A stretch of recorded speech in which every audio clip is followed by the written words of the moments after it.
This wooden box is the reason you're able to click, scroll, and drag things on your computer today. It may not look like it, but this was the world's first computer mouse. Back in 1964, computers were purely text-based machines operated by typing complex commands, and interacting with them was slow and complicated. That's when an engineer named Douglas Engelbart came up with a revolutionary idea.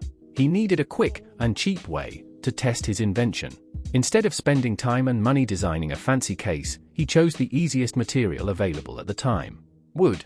It was inexpensive, easy to shape, and perfect for building a prototype. Unlike modern mice, it didn't have a ball, a laser, or even a scroll wheel. Inside the wooden shell were two metal wheels placed at right angles. One wheel tracked horizontal movement on the x-axis. The other wheel tracked vertical movement on the y-axis. Because the wheels were perpendicular to each other, the device could only move in perfectly straight lines, up and down, or left and right. As the device moved across a surface, the wheels measured movement in different directions and sent that information to the computer. The computer translated that wheel movement into a cursor moving on the screen. It had just one button and a wire coming out of the back.